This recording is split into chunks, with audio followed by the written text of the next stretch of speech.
உங்கள் ஞாபக சக்தி அதிகமாகிறதுக்கும் brain focus increase ஆகிறதுக்கும் ஒரு சிம்பிள் எக்ஸசைஸ் தான் பார்க்க போகிறோம். இந்த எக்ஸசைஸை சின்னவங்கள்லேருந்து பெரியவங்க வரைக்கும் எல்லாரும் செய்யலாம். பொதுவாக நம்ம மூளை பழகின வேலைகளை செய்யும்போது பல விஷயங்களை ஆட்டோ பைலட் மோடில் தான் செய்யும். ஆனால் பழக்கமில்லாத ஒரு வேலையை செய்யும்போது உங்கள் மூளையில் புதுசாக நியூரல் பாத்வேஸ் உருவாக ஆரம்பிக்கும். சயின்ஸில் இதை தான் நியூரோ பிளாஸ்டிசிட்டின்னு சொல்லுவோம்.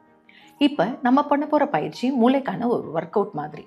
அதுக்கு நம்ம என்ன பண்ண போகிறோம்னா, நீங்கள் ரெகுலராக ரைட் ஹேண்டில் எழுதுவீங்கன்னா லெஃப்ட் ஹேண்டில் மாற்றி எழுதுங்க, லெஃப்ட் ஹேண்டில் எழுதுறவங்க ரைட் ஹேண்டில் எழுதுங்க. டெய்லி ஒரு 5 மினிட்ஸ் இதை ட்ரை பண்ணுங்கள். இந்த மாதிரி செய்யும்போது நீங்கள் யூஸ் பண்ணுற கைக்கு ஆப்போசிட்டாக இருக்கிற பிரெயின் ஆக்டிவேட் ஆகும். இதனால் உங்கள் க்ரியேட்டிவிட்டி, ஃபோக்கஸ் மற்றும் ஞாபக சக்தி இம்ப்ரூவைஸ் ஆகும். இப்போவே ஒரு பேப்பர் பேனா ஆகிடுங்க. இந்த எக்ஸசைஸை பண்ணி பாருங்கள். உங்கள் ஃப்ரெண்ட்ஸ்க்கும் இந்த வீடியோவை ஷேர் பண்ணி சேலஞ்ச் பண்ணுங்கள். டெய்லி 5 மினிட்ஸ் பண்ணால் போதும், ஆனால் கன்சிஸ்டண்ட்டாக பண்ணணும்.